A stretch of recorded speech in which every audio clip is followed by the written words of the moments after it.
Hello, ഞാൻ നിങ്ങളുടെ അയന അമ്മു. അപ്പോൾ നമുക്കിന്നൊരു അടിപൊളി കഥ കേൾക്കാൻ പോയാലോ? കേൾക്കാല്ലേ? ഞാൻ സാം.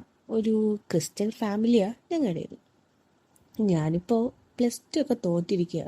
വേറെ പണിയൊന്നും ചെയ്യാതെ പപ്പയുടെ കമ്പനിയിൽ പോയി അവിടെയുള്ള എന്തെങ്കിലും ജോലിയൊക്കെ ചെയ്ത് പപ്പയ്ക്ക് സഹായിച്ച് നടക്കുന്നു. എൻ്റെ പപ്പ അലക്സ് ആളൊരു നല്ല കമ്പനിയാണ്. വയസ്സ് 48 കണ്ടാൽ അത്രയും തോന്നിക്കത്തൊന്നുമില്ല. പപ്പയ്ക്കൊരു കമ്പനിയുണ്ട്. പപ്പ നന്നായി കുടിക്കും. ഈവനിങ് ആണ് കഴിക്കുന്നത്. അതുവരെ നല്ല നീറ്റാണ്. പക്ഷേ കുടിച്ച് കഴിഞ്ഞാൽ എവിടെയെങ്കിലും കിടന്നുറങ്ങും. പിന്നെ വിളിച്ചാൽ പോലും എണ്ണിക്കത്തില്ല ആള്. മമ്മിയോട് എന്നോട് നല്ല സ്നേഹമാണ്. കമ്പനി നന്നായി പോകുന്നുമുണ്ട്. അതുപോലെ പപ്പയുടെ കൂട്ടുകാരൻ ഡേവിഡാണ് കമ്പനിയുടെ മാനേജറും. ഡേവിഡ് നല്ലൊരു ഫ്രണ്ട് കൂടിയാണ് പപ്പയ്ക്ക്. അവർ എന്നും കമ്പനി കൂടും. ചിലപ്പോൾ ബാറിലല്ലേ, വീട്ടിൽ ബാറാണേലും വീട്ടിൽ കൊണ്ടുവിടട്ടെ, ഡേവിഡ് പോകും. മമ്മിക്കും ആളെ ഇഷ്ടമാണ്. ആവശ്യത്തിന് കുടിക്കും. വിവാഹിതനല്ല. പിന്നെ കമ്പനി നന്നായി നോക്കുന്നുണ്ട്. പപ്പയുടെ വിശ്വാസ സ്ഥാനം കൂടിയാണ്. പണ്ട് കൂടി പഠിച്ച ആളാണെന്ന് ഒരിക്കൽ പപ്പ പറഞ്ഞത് കേട്ടിട്ടുണ്ട്. ഡേവിഡായി ഞാൻ മിണ്ടാറുണ്ടെങ്കിലും അധികമൊന്നുമില്ല. പാൻറ് ചെയ്തൊരു ഷർട്ടൊക്കെ ഇട്ടാണ് ആള് വരാറ്. അവൾ ദിവസങ്ങളാണെങ്കിൽ കറങ്ങാൻ പോകും ഇരുവരും. പിന്നെ വൈകിട്ടേ വരും. എന്തേലുമൊക്കെ മേടിച്ചുകൊണ്ട് വരികയും ചെയ്യും. ഇടയ്ക്കൊക്കെ പപ്പ എന്തേലും മമ്മി വഴക്ക് പറയാറുണ്ട്. തിരിച്ച് അതൊക്കെ കേട്ട് ശീലമായി. ഞാനും അങ്ങനെ നിൽക്കും. എന്നെ കാണാനൊരു മെലിഞ്ഞിട്ട് ഹൈറ്റൊക്കെ ഉണ്ട്. പപ്പയെ പോലെ മമ്മിയുടെ കളറാണ് എനിക്ക് കിട്ടിയത്, വൈറ്റ്. ഞാനും പപ്പ മമ്മി എന്ന സൺഡേ പള്ളിയിൽ പോകും. വരുമ്പോൾ ഡേവിഡ് വരും. പിന്നെ സംസാരിച്ച് കഴിഞ്ഞ് രണ്ടുപേരും പോകും കറങ്ങാൻ. ചിലപ്പോൾ രാവിലത്തെ ഫുഡ് കഴിച്ചിട്ടാവും പോവുക. ഇനി എൻ്റെ മമ്മി, പേര് ലിസ. കാണാൻ ഒരു മഞ്ജു വാര്യരുടെ കട്ടുണ്ട്. പക്ഷേ നല്ല കളറാണ്. ഒരു വെളുപ്പും പിങ്കും കൂടിയൊരു കളറില്ലേ, അതാണ് മമ്മിക്ക്. ഒട്ടും ഉടയാത്തതും ചുളി വരാത്തതുമായ ശരീരമാണ് മമ്മിക്ക്. വീട്ടിൽ മാക്സിയൊക്കെ ഇടും. പുറത്ത് പോകുമ്പോൾ ചുരിദാറല്ലേ, സാരിയാ പതിവ്. ശരീരം നന്നായി നോക്കുന്നത് കൊണ്ടാവും ഇപ്പോഴും ചെറുപ്പം തന്നെ. കണ്ടാലും അങ്ങനെ തന്നെ കേട്ടോ. എങ്കിലും പ്രായം 40 തോറ്റ വിഷയം എഴുതിയെടുത്തിട്ട് വേണം എനിക്ക് ഡിഗ്രി ചേരാൻ. ലൈഫ് എൻജോയ് ചെയ്യാനും അതാണ് ഞാൻ കണ്ട വഴി. എല്ലാവർക്കും ഉള്ള പോലെ എനിക്കുണ്ടൊരു ചങ്ങാതി പ്രവീൺ.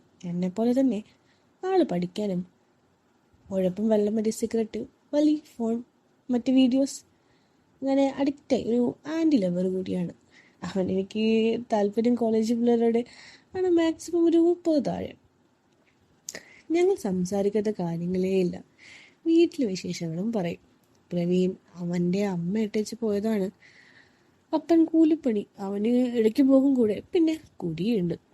മമ്മി ഭയങ്കര ഫ്രണ്ട്ലി ആണെങ്കിലും ചില സമയം ചിലപ്പോഴൊക്കെ ഒരു ഫോൺ വിളിക്കുമ്പോൾ മമ്മിക്ക് കാമുകനുള്ള പോലെയൊക്കെ എനിക്ക് തോന്നാറുണ്ട്. ചിരിയും ഒരുപാട് നീണ്ടുപോകുന്ന സംസാരമൊക്കെ കേൾക്കുമ്പോൾ ഒരു ചെറിയ സംശയം. പക്ഷേ മമ്മി ഒരു പാവ, നല്ല സ്നേഹ. അങ്ങനെ ഇരിക്കുകയാണ് ഞാൻ മമ്മിയുടെ ഫോണിൽ കോൾ ലിസ്റ്റിൽ ഡാർലിംഗ് എന്ന് കണ്ടത്. പപ്പയുടെ നമ്പറല്ല. പിന്നെ ഇതാരാ മമ്മിയോട് നേരിട്ട് ചോദിക്കാനും പറ്റില്ല. ഞാൻ ഇക്കാര്യം പ്രവീണിനോട് പറഞ്ഞു. പ്രവീൺ ഉണ്ടാവും, ചിലപ്പോൾ അത് പപ്പയുടെ വേറെ നമ്പറാണെങ്കിലോ. ഏയ് അല്ലടാ, പപ്പയുടെ ഐഫോണാണ്, അതിലൊരു സിമ്മല്ലേ, ഇത് മറ്റാരോ ആണ്. അപ്പോൾ പ്രവീൺ, നിനക്ക് നല്ല ഡൗട്ടാണല്ലോ മമ്മിയെ. ചിലപ്പോഴൊക്കെ വലിയ സംസാരം ശരിയൊക്കെ കാണുമ്പോൾ തോന്നുന്നതാടാ. അതിപ്പോ എങ്ങനെ അറിയുന്നേ? നീ ആ നമ്പർ എങ്ങനെയും എടുത്ത് വിളിച്ച് നോക്കിയായിരുന്നില്ലേ? സാം, അത് പറ്റിയില്ല. പിന്നെ മമ്മിയുടെ ഫോൺ ലോക്കാണ്. അന്ന് മമ്മിക്ക് കോൾ വന്നപ്പോൾ കൈ നിന്നപ്പോൾ കണ്ടതാ.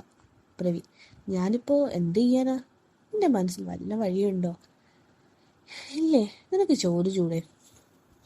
പോടാ, എന്നിട്ട് വേണം നിന്റെ മമ്മിയുടെ വായിലിരിക്കുന്നത് കേൾക്കാൻ. ഓഹ്, മമ്മി ഫ്രണ്ടാണ്. ചിത്ര ചേച്ചി പുള്ളിക്കാരോട് ചോദിച്ചു നോക്കിയാലോ? ഏത് ചിത്ര? ആ പാടത്തിനപ്പുറത്തുള്ള ഒരു വെളുത്തൊരു ചേച്ചിയില്ലേ? ഓ, ആ ചിത്രയോ? അവളെ തന്നെ വേണോ? അതെന്താടാ? ഒന്നുമില്ല, അവളാണെങ്കിൽ നല്ല അങ്ങനെ ഇതാക്കി നടക്കുന്നൊരു മൂത്ത സാധനാ. അപ്പൊ അവളുടെ കൂടെ കൂടിയാ ഒന്നും പേച്ചു ഉറപ്പാ. സാം, നിനക്കെങ്ങനെ അറിയാ ചേച്ചിയെ? അവളെൻ്റെ ഒരു കസിൻ ഇതാക്കിയിട്ടുള്ളതാ. നല്ല സൂപ്പറാണെന്നാ പറഞ്ഞു കേട്ടിട്ടുള്ളത്. ഓ, അതൊക്കെ കൊടുക്കാറുണ്ടോ അപ്പൊ അവള്? പിന്നല്ല. അതിനൊക്കെ ഇതാക്കിയുമ്പോ എന്താ പറയാ, ഇതാക്കാൻ തോന്നും. എന്തെന്നാ പറയാതുണ്ടെങ്കിൽ ഇതാക്കി തരികയും ചെയ്യും. ഓ, അപ്പോൾ അവൾക്ക് ക്യാഷ് കൊടുക്കണോ? അതൊന്നും വേണ്ട. പക്ഷേ അവൾക്ക് മറ്റേത് ഇതാക്കി കൊടുക്കണം. അത് കുറഞ്ഞതൊരു അരമണിക്കൂർ 1 മണിക്കൂറെങ്കിലും ആക്കി കൊടുക്കണം. പിന്നെ അത് പ്രശ്നമില്ലാത്തത് കാരണം അവൾക്ക് കടിച്ചെടുത്തു എന്നൊക്കെ പറയുന്നത് കേൾക്കാം. ഓ, നീ പോയിട്ടുണ്ടല്ലേ? ഇടയ്ക്കൊക്കെ. എനിക്ക് പറ്റില്ല, മമ്മി അറിയും. മമ്മിയുടെ കാര്യം അവളോട് പറയണ്ട, സീനാവും. എന്നാ വേണ്ട, നീ ഒന്നുകൂടെ ഫോൺ കിട്ടുമോ എന്ന് നോക്ക്. ആ, എവിടെ വരെ പോകുന്നു നോക്കട്ടെ. ഓക്കെടാ. പിറ്റേന്ന് സാറ്റർഡേ ആയിരുന്നു. കാലത്ത് എണ്ണീറ്റ് താമസിച്ചാണ് എണ്ണീറ്റത്. മമ്മി അപ്പോഴേക്കും അപ്പം മുട്ടക്കറി റെഡിയാക്കി എന്നെ വിളിച്ചു നിർത്തി. ഞാൻ അത് കഴിച്ച് റൂമിൽ പോയി റെഡിയായി. പപ്പയ്ക്കൊപ്പം പോകുന്നത്. സൺഡേ കമ്പനി അവധിയായതുകൊണ്ട് ഇന്ന് ഡേവിഡ് അങ്കിൾ പപ്പ കൂട്ടും വൈകിട്ട് എനിക്കൊരു ബിരിയാണി ഉറപ്പാണ്. പിന്നെ ഡേവിഡ് അങ്കിൾ ചിലപ്പോൾ വരുമ്പോൾ റെഡ് ബുള്ള് മേടിച്ചു തരും. അപ്പോൾ അതിലെനിക്കും ഒരെണ്ണം കിട്ടാറുണ്ട്. അന്ന് ഉച്ചയ്ക്ക് മമ്മി വിളിച്ചപ്പോൾ മമ്മി ബിസിയായിരുന്നു. പപ്പയുടെ അടുത്തേക്ക് പോയപ്പോൾ പപ്പ ഫോണിൽ സംസാരിക്കുന്നുണ്ട്. ചിലപ്പോൾ മമ്മിയോടാവുമെന്ന് ഞാനും കരുതി. ഡേവിഡ് അങ്കിൾ അടുത്ത് ചെന്നപ്പോൾ പുള്ളി ആരോടോ കോൾ ചെയ്ത് ഫയൽ എന്തോ തപ്പും. ഞാൻ നേരെ റെസ്റ്റ് റൂമിൽ പോയിരുന്നു. വൈകിട്ടൊരു 6 മണിയായപ്പോൾ കമ്പനി കൂട്ടി ഞങ്ങൾ ഇറങ്ങി. സ്റ്റാഫുകൾ നേരത്തെ പോയിരുന്നു. ഞങ്ങൾ 3 ആളും വരുന്ന വഴി ഒരു ബിവറേജിൽ കയറി. ക്യൂ നിൽക്കാതെ തന്നെ സാധനം വാങ്ങി. അവരെന്തോ കൂടിയ സാധനമാണ് വാങ്ങുന്നത്. ഇങ്ങനെ ഞാൻ ബിയർ സെക്ഷൻ നോക്കി നിന്നപ്പോൾ ഡേവിഡ് കണ്ട് എന്നെ നോക്കി ഒന്ന് ചിരിച്ചു. ഞാൻ നൈസായിട്ടങ്ങ് മാറി നിന്നു. പപ്പ ഡേവിഡ് സാധനം എടുത്ത് വരുന്ന വഴി ഡേവിഡ് എന്നോട് ബിയർ വേണോ എന്ന് ചോദിച്ചു. വേണ്ട പപ്പ, അറിഞ്ഞ സീനാന്ന് ഞാനും പറഞ്ഞു. അങ്ങനെ ഞാൻ മുന്നിൽ നടന്നു, അവർ പിന്നിലും.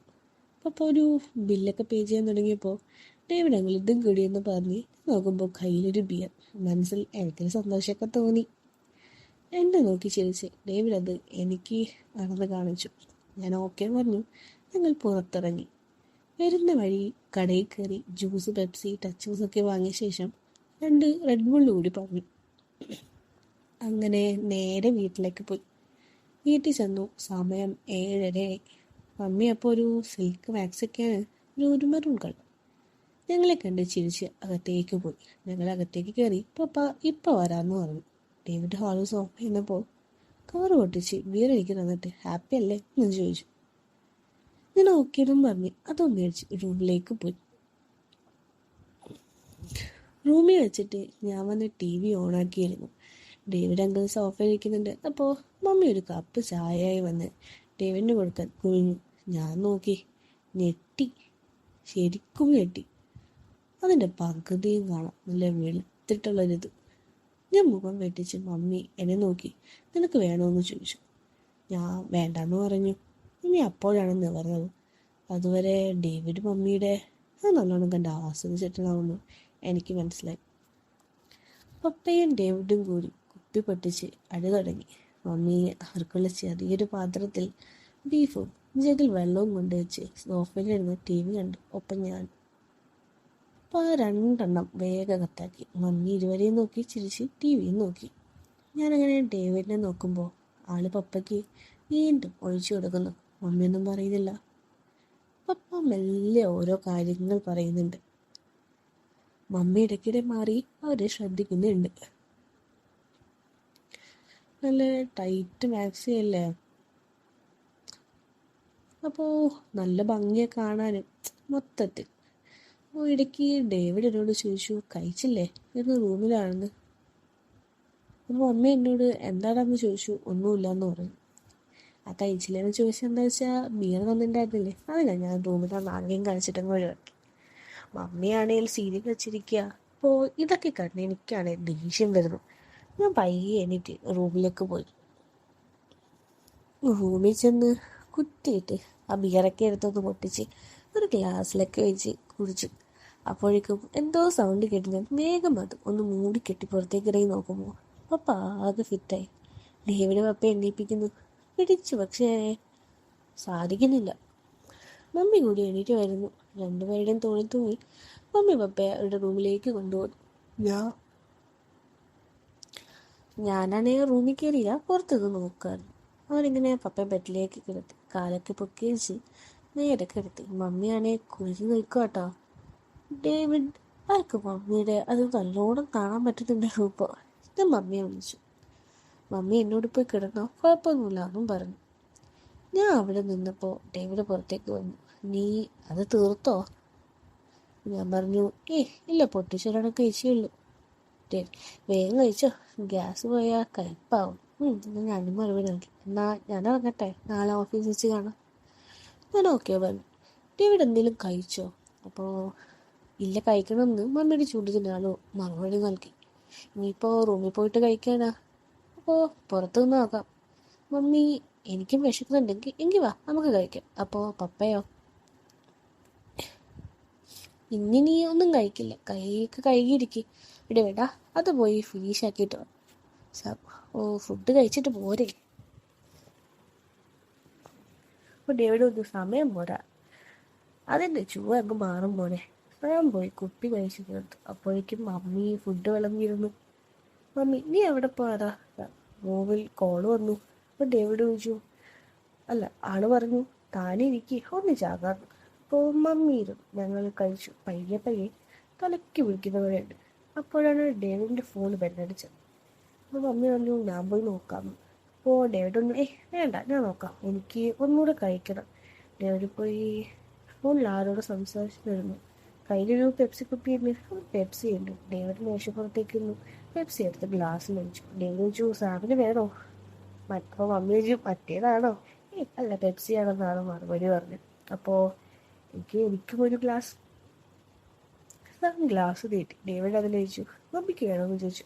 വേണ്ട, ശരീരത്തിന് കേടാവുന്നത് ഞാൻ കഴിക്കാറില്ല. അപ്പോൾ ഡേവിഡ് ഒന്ന് സാരല്ല, കുറച്ചൊക്കെ കഴിക്കാം. ആളുടെ ഗ്ലാസ് 3/4 ഗ്ലാസ് ഒഴിച്ച് എനിക്കൊന്നുകൂടി കഴിച്ച് ബാക്കി പുള്ളിക്കാരനും കഴിച്ചു.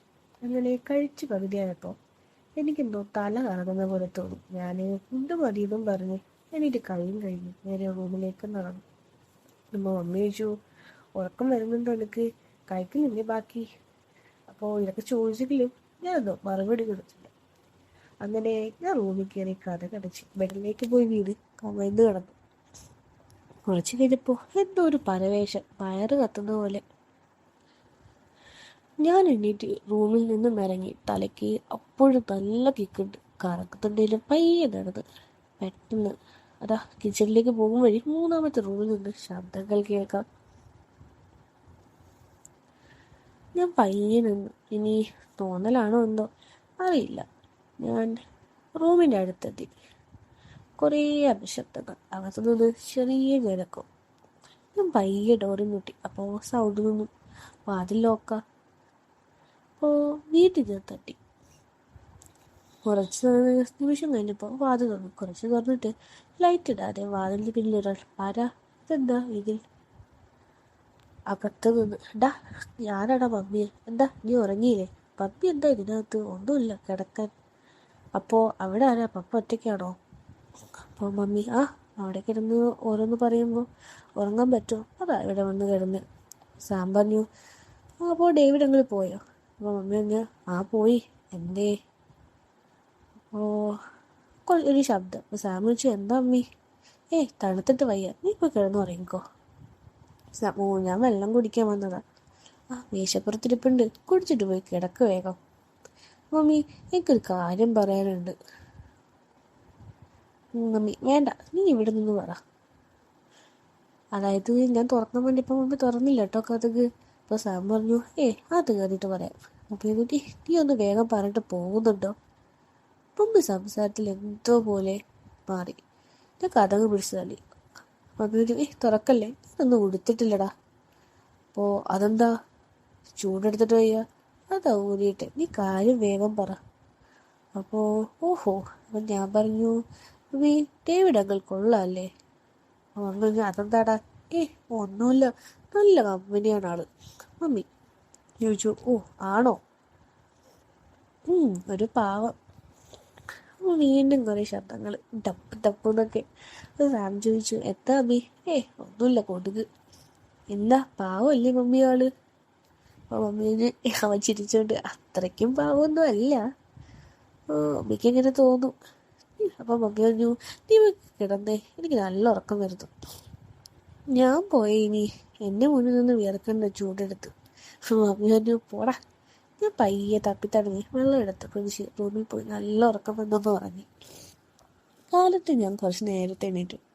പപ്പ പോകാൻ നേരം 9 മണിയാവും. 8 മണിയാകുമ്പോഴേ പപ്പ എണീക്കും. ഇന്നലത്തെ കെട്ടുവിടണ്ടേ. അപ്പോൾ ഞാനൊരു 5:30 കഴിഞ്ഞ് എണ്ണീറ്റ് ഒന്ന് നടന്നിട്ട് വരാമെന്ന് കരുതി റൂമിന് വെളിയിൽ വന്നു. അടുത്തുള്ള ഗ്രൗണ്ടിൽ ഇടയ്ക്കൊക്കെ ഒന്ന് നടക്കാൻ പോകാറുണ്ട്. അങ്ങനെ റൂമിൽ നിന്നും വെളിയിൽ വന്നപ്പോൾ ദാ നിൽക്കുന്നു ഷർട്ടിൻ്റെ ബട്ടൺ ഇട്ടിട്ട് ഡേവിഡ്. ഇന്നലെ മമ്മിയെ കണ്ട 3ാമത്തെ റൂമിൽ ഇറങ്ങി വരുന്നു. അപ്പോൾ സാം ചോദിച്ചു, അങ്ങ് പോയില്ലേ ഇന്നലെ?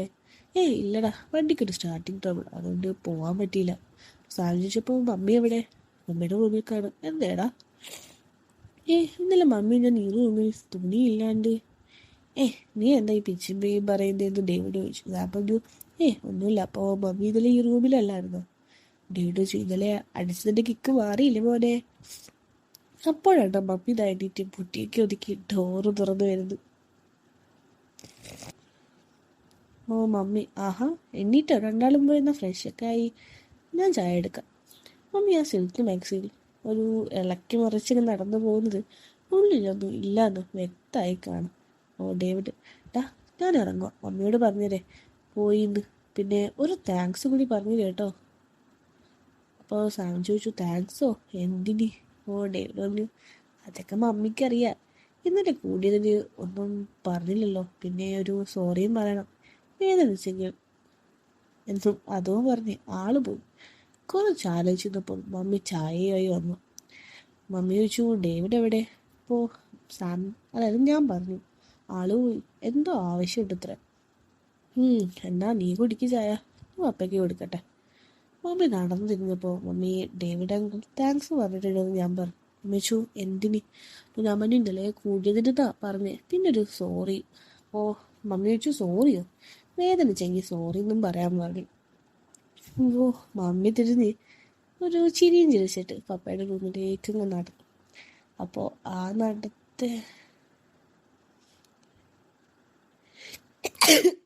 അപ്പോൾ ഇങ്ങനെ നടന്നു പോയി. അപ്പോൾ ബാക്കി കഥ കേൾക്കണ്ടേ? അപ്പോൾ പിന്നെ അത് കഴിഞ്ഞിട്ട് എന്താ സംഭവിച്ചെന്ന് നിങ്ങൾക്കറിയണ്ടേ? അപ്പോൾ അടുത്തതുമായിട്ട് ഞാൻ വേഗം തന്നെ വരാം കേട്ടോ. പിന്നെ കഥ ഇഷ്ടമായിച്ചാൽ ലൈക്ക് ആൻഡ് സബ്സ്ക്രൈബ് ചെയ്തേക്ക്. ആ ബെൽ ബട്ടൺ നല്ലോണം ഒന്ന് ഞെക്കിയാൽ മതിയേക്ക്. എന്നാലല്ലേ എനിക്ക് എൻ്റെ ഈ മാധുര്യമുള്ള കഥകളൊക്കെ കേൾക്കാൻ പറ്റൂ. അപ്പോൾ വീണ്ടും മറ്റേ കഥയായിട്ട് വേഗം തന്നെ വരാം കേട്ടോ. അപ്പോൾ ബൈ.